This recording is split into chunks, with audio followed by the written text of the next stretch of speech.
program are free agents. They graduate from Mesa College. They graduate from State College, Rosemont College. They graduate from San Diego State. They have the credentials that are called skilled and trained, which is a requirement to work on publicly funded projects, or unless you're an indentured apprentice. Right now they're going to a skilled and trained mandate that 60% of your workers must show a graduating certificate from the state of California Division of Apprenticeship Standards that they are skilled and trained, or they have to be registered apprentices. So what we want to get into the summit, and we're bringing Black Men and Black Women United, we're bringing the Urban League and LIST and several other community organizations. We're talking with Reverend Harris, who is heading up an initiative called the Equity Construction Council, that we formed an advisory group made up of the Building Industry Association, made up of the Associated General Contractors, made up of the Western Electrical Contractors, and programs that are state approved to educate the public on this atrocity that's basically taking place.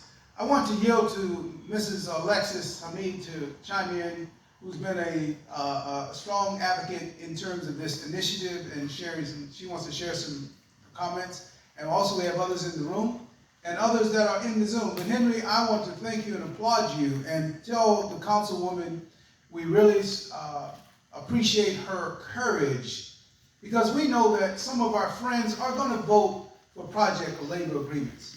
But we just are telling them, don't do it blindly.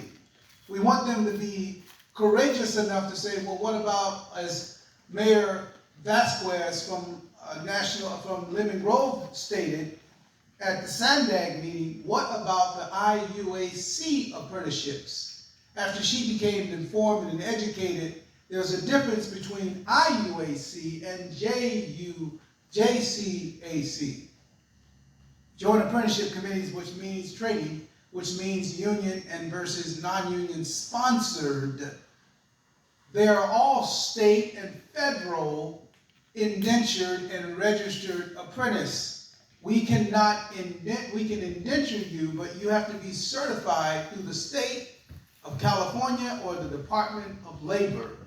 And so when the public becomes educated that it's not a union apprenticeship or a BCA apprenticeship, it is a state apprenticeship, and it's sponsored, that we are basically certifying and having a contract that you're going to go to school and you're going to work 40 hours a week, and you're going to go 4 years until you become a master skilled worker, and we're going to verify that you are skilled and trained because you did it under a standards of training practices, which is called the apprenticeship standards.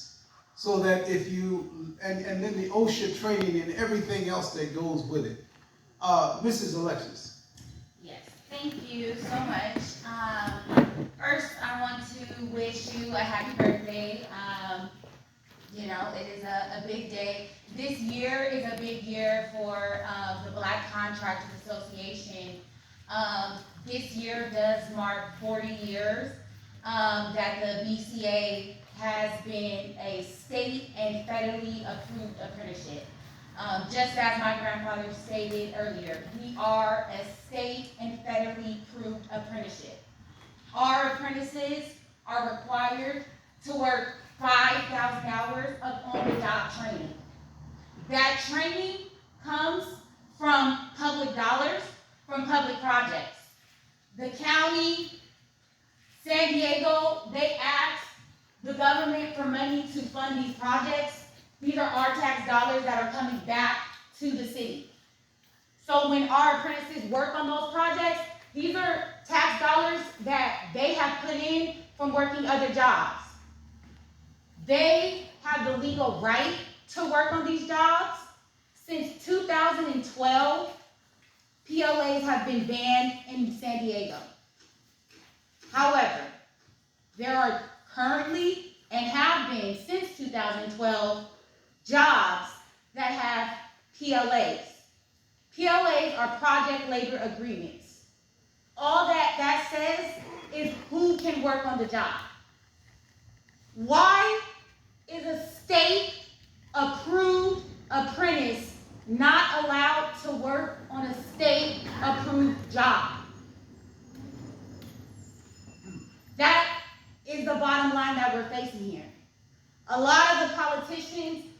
that endorse these PLAs, that promote these union so-called, and again, it's not union bashing, but I work directly with these apprentices. I know exactly what they're going through when they're trying to get a job. Most of them are coming from nothing, starting from nowhere. Some of them don't have the money to pay union dues. They don't have the money to pay the union startup. Their alternative is to come to a free program. We offer a free program. We don't dismiss people because they don't have a driver's license. That's happened. We don't dismiss people because they can't pass a drug test. That happens in the union. They just came down and they held a workshop at San Diego City College. I sent some guys down there to go out for that opportunity. The treatment that they received was horrible. Everybody who had any part to do with recruiting and outreach, to have people from this community go to that training, they should be ashamed of themselves. And that's exactly what we're saying when these politicians endorse. They're not there when these guys are going to the trainings. And they're not there when these guys are out in the field. I have on record from a young woman who wanted to get into the construction industry, her treatment of just trying to get into the industry, trying to work with these contractors. She felt discriminated against before she even got on the job. And that is what we're talking about when we're saying this racist policy. Yes, PLAs can be inclusionary. Yes, they can help and promote diversity, equity, and inclusion. But do they? No. Because just because you wrote it on paper, does it trickle all the way down to that contractor, that sub that's on the job, that's hiring these apprentices, that's requiring them to come on the job? Does it trickle down to those subs? No, it doesn't.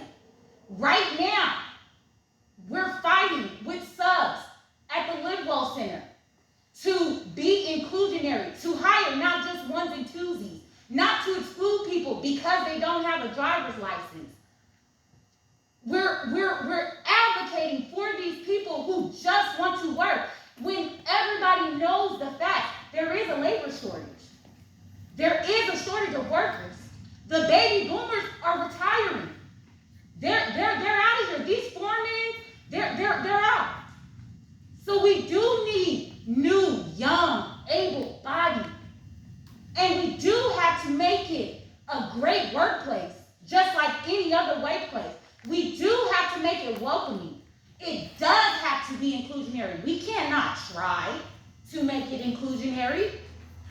We have tried for 40 years. My grandfather has been fighting this same fight for 40 years.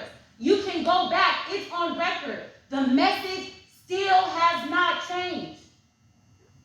It's discrimination. And when we change the language, and you have to pay attention to the language. Because that's how they've been able to still implement these PLAs through loopholes. And that's all that it is a loophole. And pay attention to the language. And we're fighting for the underrepresented. So who's the underrepresented? What's not represented on that job? When you go onto those sites, when you look on any job site, who don't you see? Who don't you see? That's who we're fighting for. So please pay attention to their language. Pay attention to what they say. And just because they